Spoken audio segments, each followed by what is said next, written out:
Hi, this is Brent Skousen, the youngest son of W. Cleon Skousen. What you are about to hear is a live recording of a university lecture by W. Cleon Skousen as he taught his Old Testament course. We really are fortunate to have these recordings, although at the time they weren't anticipated to be released publicly. As these lectures were recorded live, they are unscripted and unedited. You will feel as though you are actually there. If you are following the Come Follow Me curriculum from the Church of Jesus Christ of Latter-day Saints, we have tried to coordinate each lecture with this week's lesson, although there may be some overlap. For those interested in the text Brother Skousen and the students are using, it is published as The Third Thousand Years, written by W. Cleon Skousen, and it is available at bookstores or online at skousen2000.com. And if you prefer listening to the text, there is a new audio version just published this year which you can download from Amazon, iTunes, or audible.com. Now sit back and join us in the classroom of W. Cleon Skousen. Enjoy! I suppose that if we had the details on how the city of Enoch was originally set up, it would be as probably as traumatic as this civilization we're now reading about.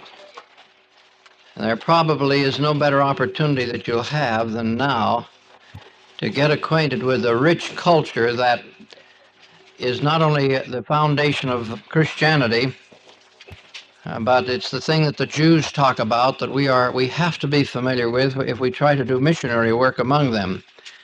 Because the Feast of Unleavened Bread, the Festival of the Booths, the things that many of us ordinarily in the church program don't ever have occasion to learn about, is a very important part of their program.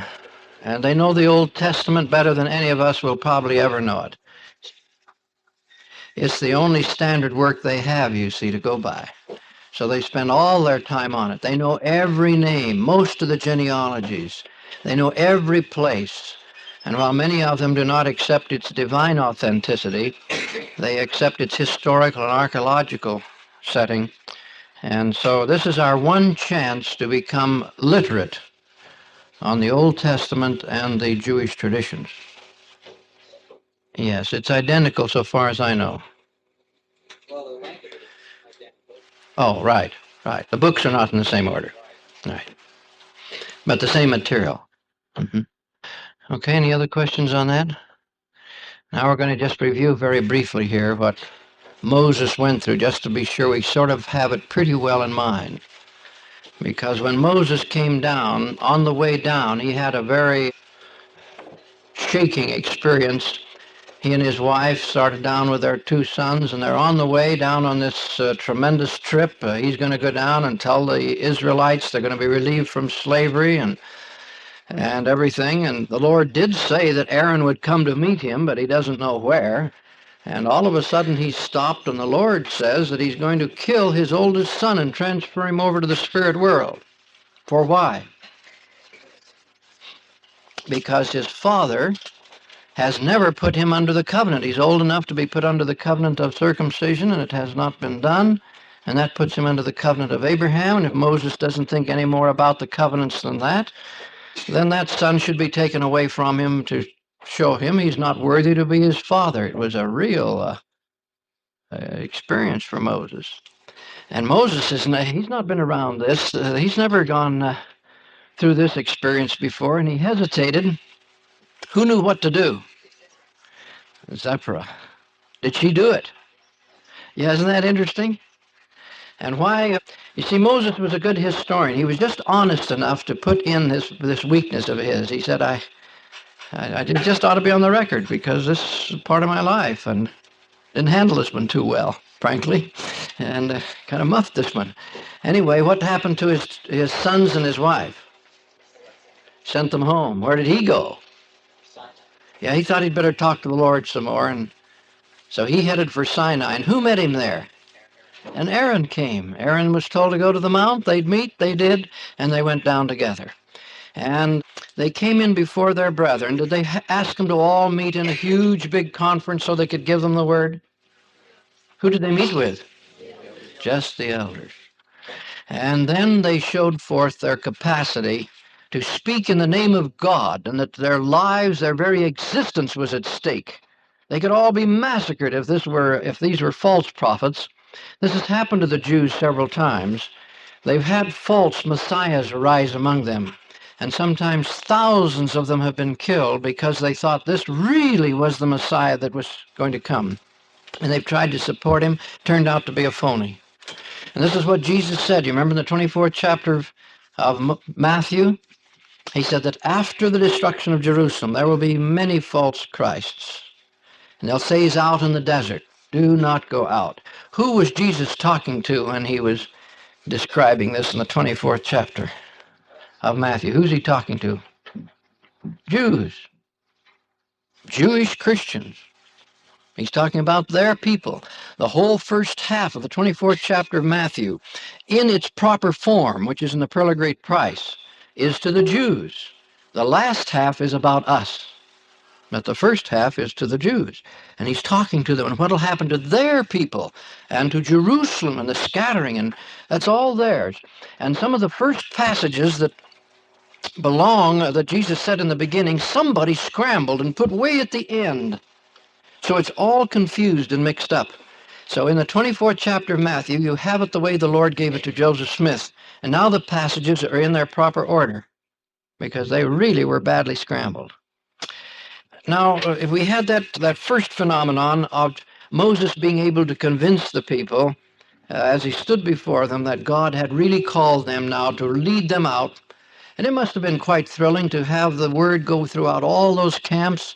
People, since they were little boys and girls, that heard about Moses, a Jew who became or a Levite who became a crown prince, could have been the next Pharaoh, but he disappeared, age 40. Haven't heard of him for 40 years. All of a sudden the word goes out, Moses has returned. Moses has returned. It really must have been an exciting epic in history. And then to demonstrate with the rod, the hand, and what was the third one? Water to blood. There really was power in him. Now we go to the Pharaoh. And he had a very interesting proposition to the Pharaoh. He said, thus saith the Lord God Jehovah of Israel, let the people go where? To the promised land? No. Out into the wilderness for what purpose? Have little sacrifices. And as our text suggests, there was a very real reason why they couldn't sacrifice in Egypt and why this was it. Yeah, the very animals they would sacrifice, they worshipped in Egypt, there'd be civil war. You learn this when you go over to some nations where animals are considered very sacred, and you think something should be done about them, but you just try. You really have in fact, they have civil wars in India over the killing of animals. And there are some, you see, that belong to some of the religions, Jainism, anyway, one of them considers life so sacred that they wear gauze netting over their faces all the time, lest they breathe in a gnat or something and kill it. And so, I mean, this is a very sacred thing with them. And so this was real. Now, the Pharaoh, did he recognize that there was a God, Jehovah? Would he recognize, he said, okay, I know he's the God, Jehovah, but what did he say about that? Did he know God or didn't he? No, he said, I don't know that's God. I know Anu. And he could have named 50 other gods that he knew. He did not know Jehovah. And he said so. And he said, instead of your going out and having your sacrifices, you're going back to the brick pits, and we're not going to furnish you straw anymore. You've got to get out and have the same tally of bricks, get your own straw. And then the taskmasters received the order, and within 2 or 3 days, they're being beaten badly for not producing the proper tally of bricks. Particularly the leaders of the Israelites are being beaten. And so they go complaining to Moses and Aaron. They don't know what to say. Moses didn't really listen to his message quite adequately because the Lord told him there were going to be a great series of plagues ending up with the death of the Pharaoh's son. He just didn't have that quite in his brain yet. And so he's perplexed, he's confused. And the people, after being beaten, they decide to go to the Pharaoh and throw themselves on his mercy. Things are really mixed up. Isn't this a test of faith? I'll tell it really is. When your prophet tells you that it's the will of God that certain things will happen and you do whatever you're supposed to do, you think, and it doesn't turn out that way at all. This is when all the saints were told to plant every seed of grain they could find in order that they could have a good harvest and pay their tithing. And you've got Lorenzo Snow promising them they will have a harvest if they'll plant their seed and pay their tithing. So they went ahead and paid their tithing in advance. This is what helped the church get completely out of debt. And after a period of very serious travail, and then no rain. No rain. So the Lord had told Lorenzo Snow to make them the promise, but no rain. And you know, their faith was, they were carrying water in buckets down at St. George to sprinkle on the hills of corn to keep them alive.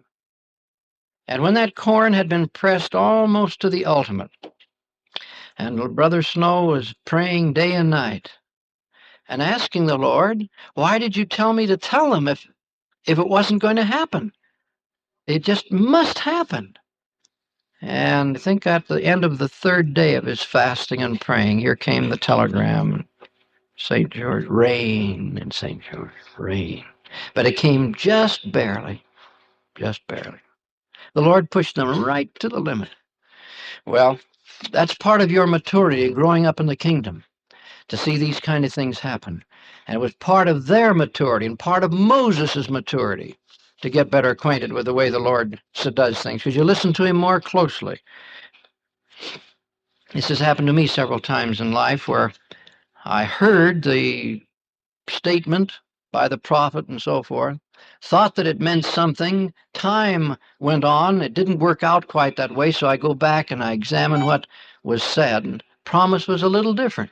And it came out just the way the Lord said that it would be. Now, when they had talked to the Pharaoh and pleaded with him to be more merciful to them, did he respond? No, he didn't respond. He just told them to get back there, and their very lives were at stake. So here's Moses and Aaron standing outside the palace, waiting to see what the good news is. And they really lit into Moses and Aaron. You've trapped us. You snared us. We're really taken in on this. And how does Moses then go to the Lord? In a little bit of indignation. What are you doing to these people and to me?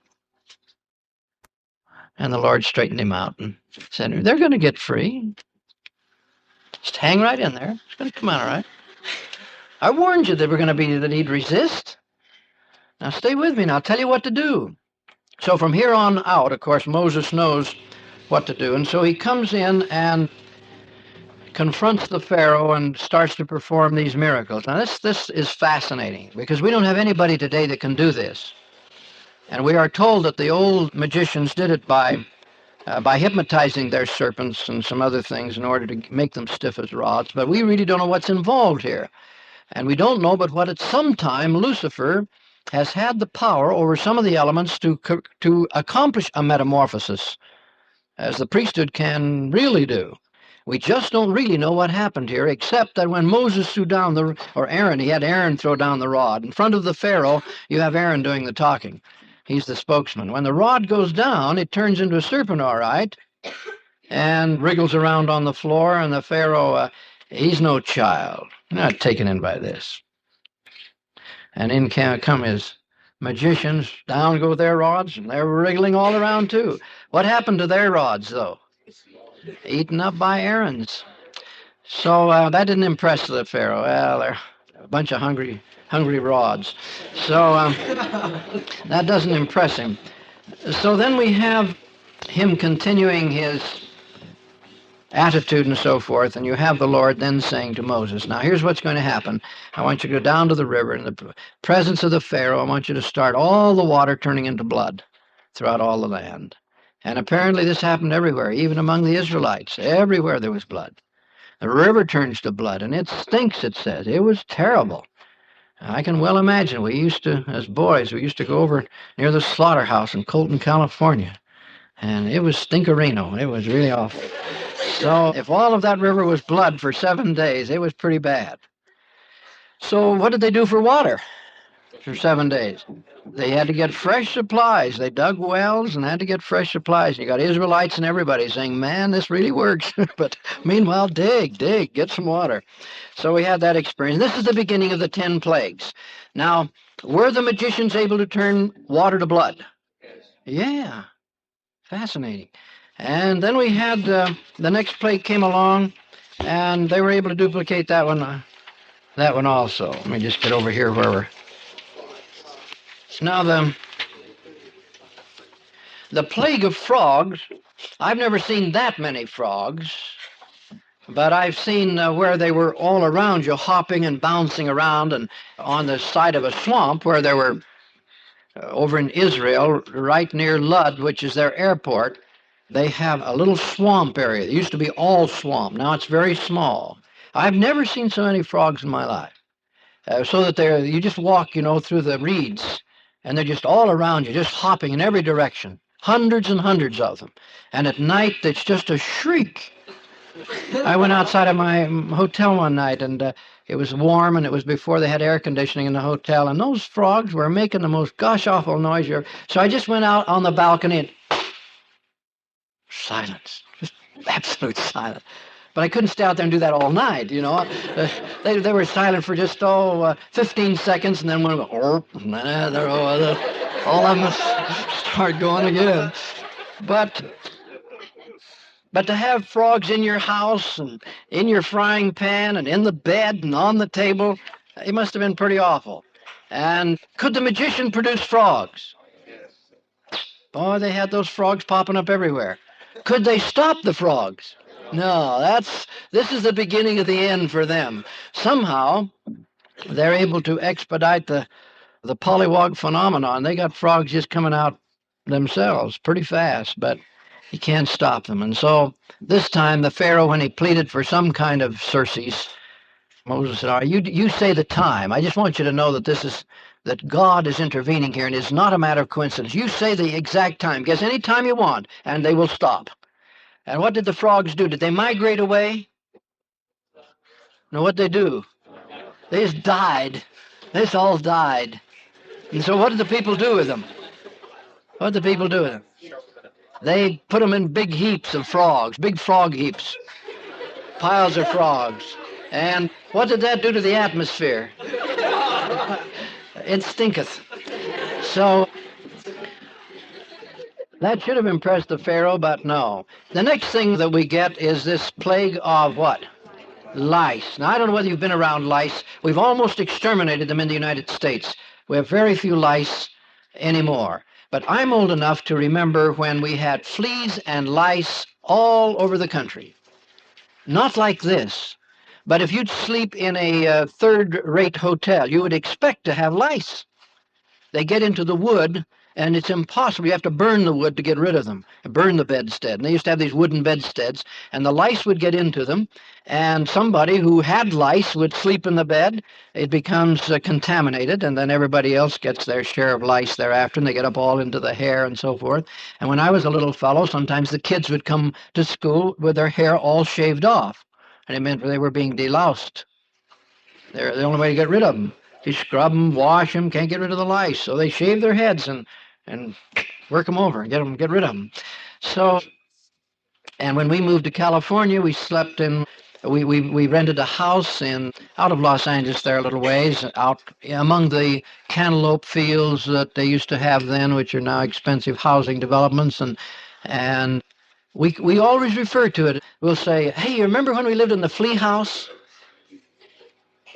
We were just covered with flea bites. It's covered with them. So we've almost eliminated these kind of pests. This generation doesn't know what it's like to just be covered with fleas, not just dogs, human beings. Everybody covered with fleas.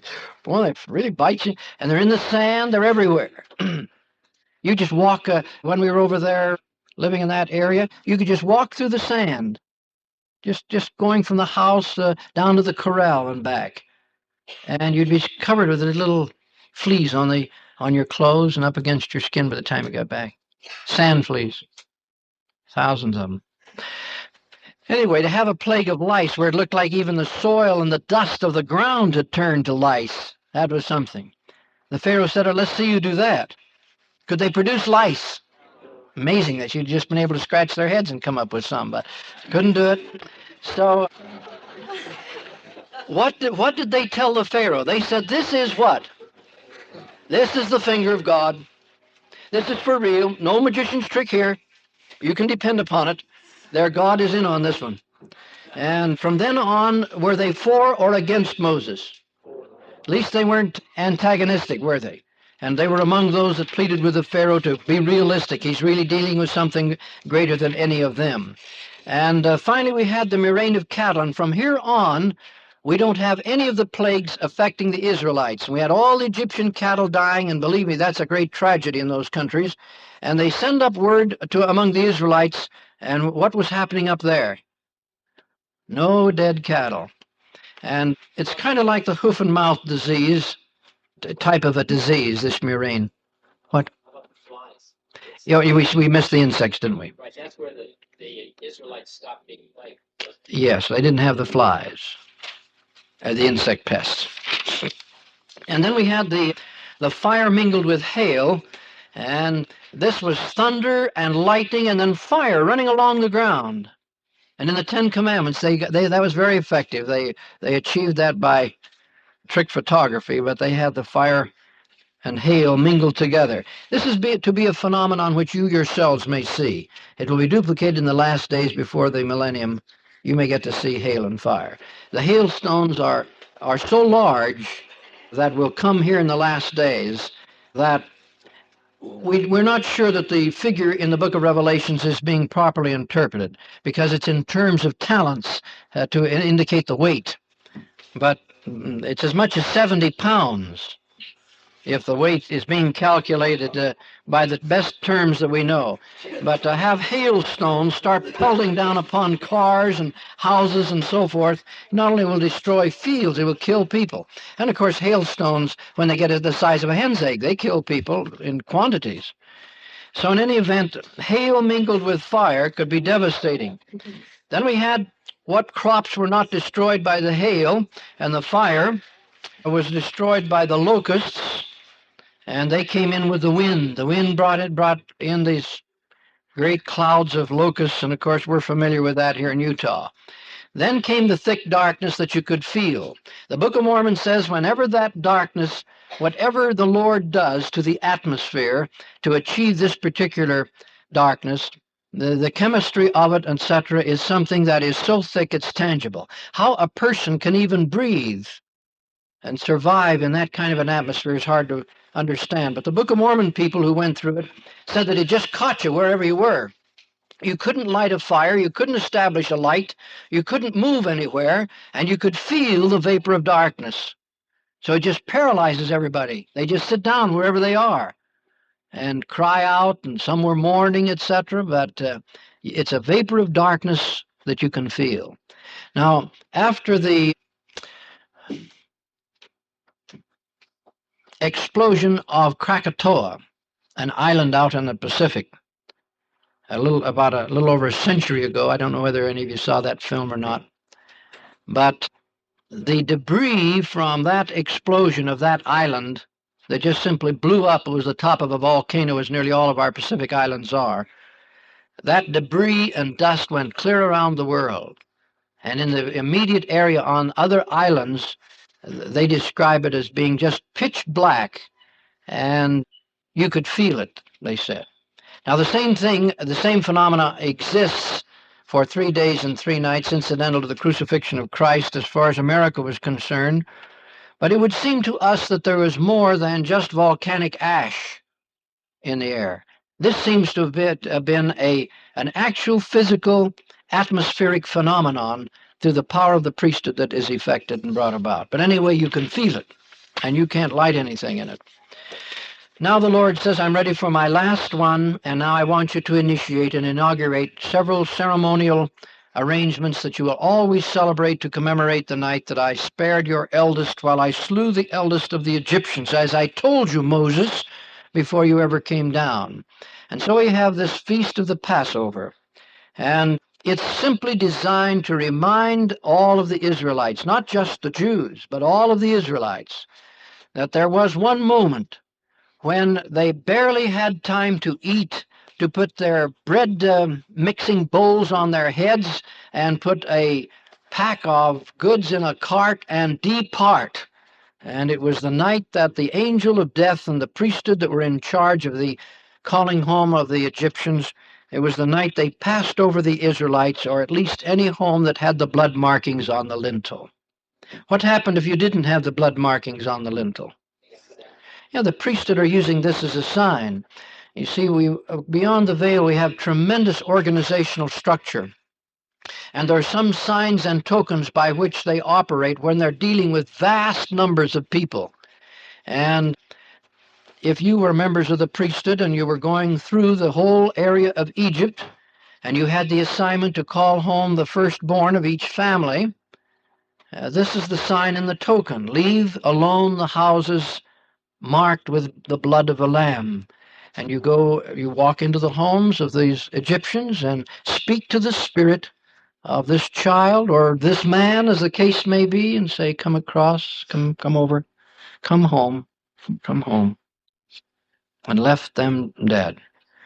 And you'll notice that it says that the blood is to be on the door, so that as we pass among them, your children will not be slain, which suggests to you, as Joseph Smith says, how the priesthood is organized beyond the veil and how the Lord doesn't do things with a magic wand any more than he does over here. He has organization, and that was to help the priesthood fulfill and perform their assignment. The privilege of wearing one of the priesthood garments outside of the temple is a very great privilege that the president of the church could take away from us at any time, and threatened to do so a few years ago, when some of the women became obstreperous and were so anxious to keep up with styles that they violated the whole spirit of having the privilege of wearing this garment. Now, this means a great deal to the priesthood beyond the veil. And in their assignment to take care of a multitude of things where you have the adversary moving across the earth and getting people to use their free agency against the Lord, the members of the priesthood assigned to those who are to be protected and helped so that the work of the Lord can continue, they often depend upon some of these things. Much more to this than many people realize. When the prophet, it was back right at the close of Heber J. Grant's administration, and some of the wives of general authorities even, it was a time when there were some who just felt that there should be some definite modifications. Now, as far as the priesthood is concerned on the other side of the veil, it doesn't matter to them what the modification is, just so it's uniform. See, that's what we're working for here, is a uniformity, a symbol, a recognition.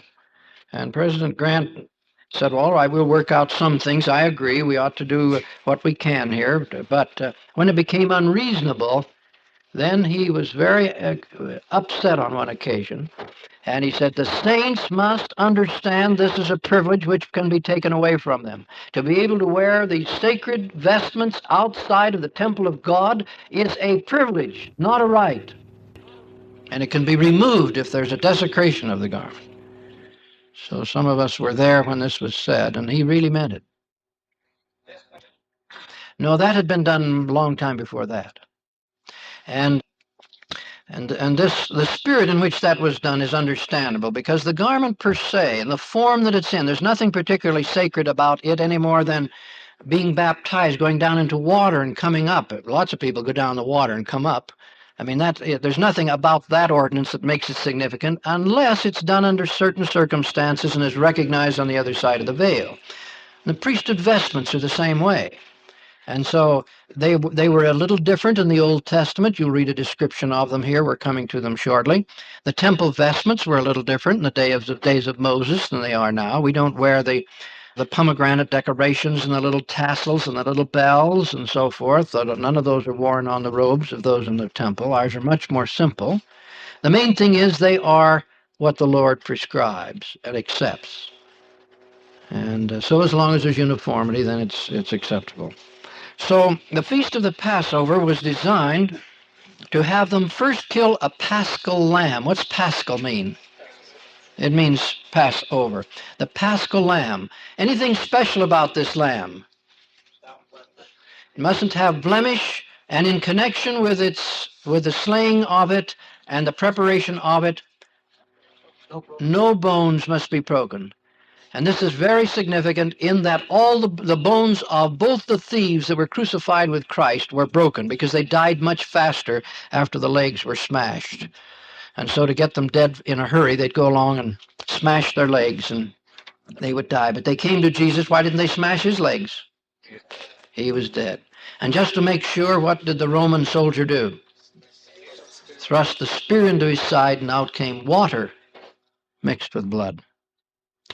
And so this is all anticipated. All of this is anticipated. There's a symmetry in the whole programmed unfolding of gospel history, which has the same beautiful threads weaving in and out, and significance and symbolism is incorporated in it. And the Paschal lamb was to be eaten. How about unleavened bread? Why unleavened?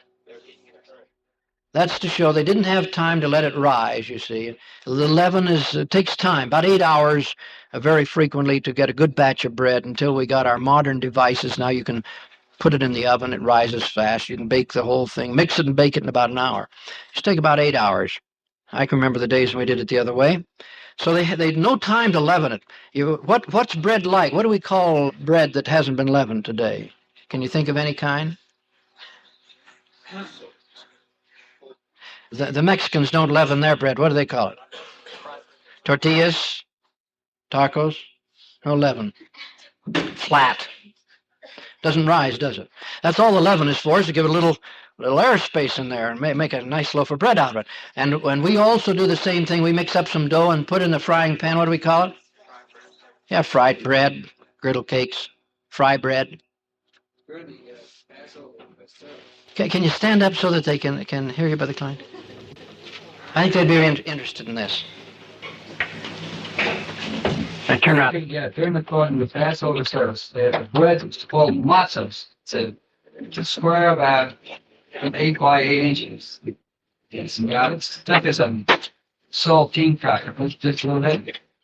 It looks like corrugated fiber on things like bread. But there's also another thing that I said during the whole service. The Passover lamb has an egg and the neck of a chicken, which is burned in the oven.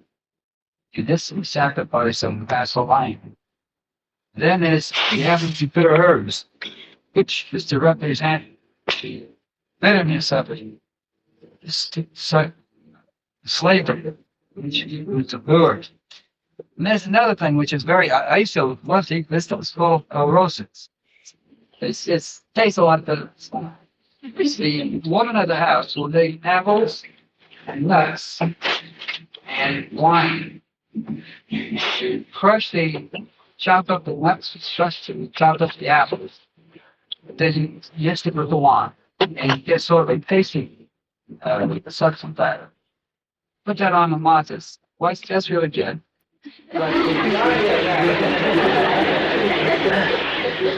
of that is to remind the Jews, everything during the whole service of post-laws, to remind the Jews of the brick from water without the straw that the Jews had to. And then the 10 plagues. This is it. The kids all like this part. Every one of them in the family has a cup of wine. Don't drink the wine. But there's one point to it, the various points throughout the service, throughout the meal. The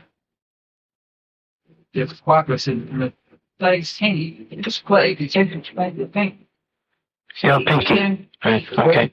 Put in a cup of wine, and pull out the name of the plague. You play. Okay, pretty well. I don't know, you should go around that and put in like a play.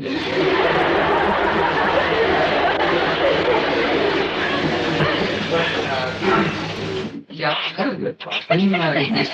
there's a word I'll have to find out what it's I think the translation of God over culture, everything I need to place has this word. I think I got one place. But it's very interesting.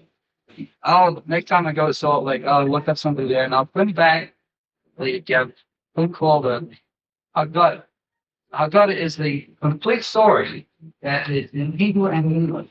Yes, sir. That would be very fine if you could do that. Yes. I'll try to get one of those. Appreciate it, And Marty. it's the whole story as you read it in the chapter here. And this is all told throughout the situation. You say that, which is the night, what verses of the night of this Passover, have straight days. You eat and you have the service on time. Just say it nice. But it can be a lot of fun. It's a joyous occasion. The Pharoah takes out the family, sits down, so he's in this fine position. Now, there are two main characters. May I go on? Sure, you bet. Appreciate it, Marty. All right, away. Go ahead. The main character, the whole thing.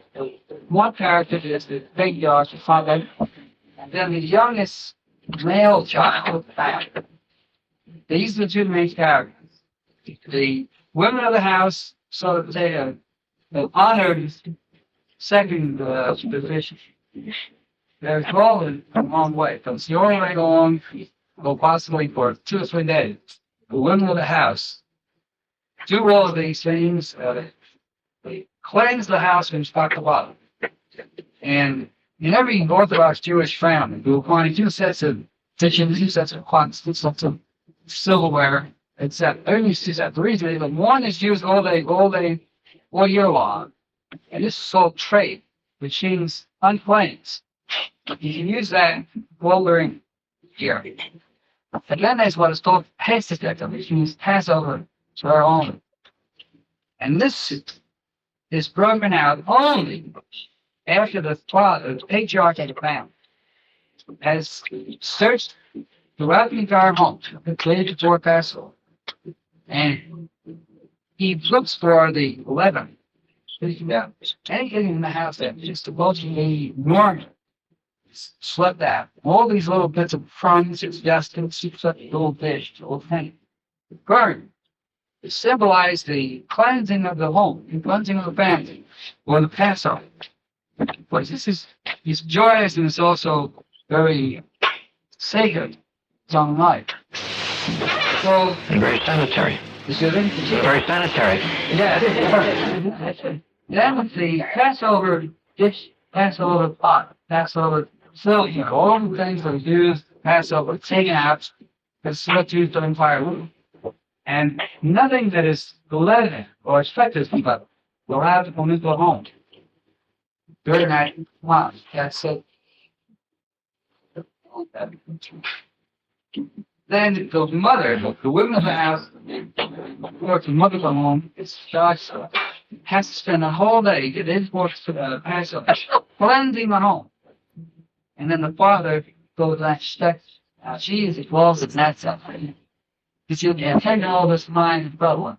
The old days, you have to make the house today, you go and New York City, go down to cycles of Amsterdam, one by the block. And have to have a Passover. Don't say what it says. Cleanse the Passover. Cleanse the Passover. Only can has that label on it. And the Orthodox division can start doing the Passover drink. And then we go outside. That's most interesting, Marty. Then, let's see what else. We all sit back and you blind. And then at the south side of the Papa and the nuns. The high point will really the opening prayers. The Father will bless the wine, the bread, breaks of bread, the marches. That's covered. This is covered with this cloth during the opening party. And one chair is set aside, it's stepping empty, and that's the notice board, the one about the gas. All right. A cup of wine is kept for a while. This is a youngest child, young male child, just by sworn, will stand up and he'll, quote, ask the 4 questions, unquote. I don't know what the all I want. Why do we eat in a requiring position? Why do we eat to the herds? 1 week, 4 plates like that. Then the father proceeds the next 4 hours bring the source of the meal to explain the answers. So it's a very beautiful ceremony. And in some respects, I find this pretty close to it. It's been about too many years for it, but For your family, I think it would be nice. I'll try to get that. Maybe I appreciate it, Marty. Were your family Orthodox or Reformed? They're also Were they? And let's see, how long have you been a member of the church now? 6.5 years. 6.5. But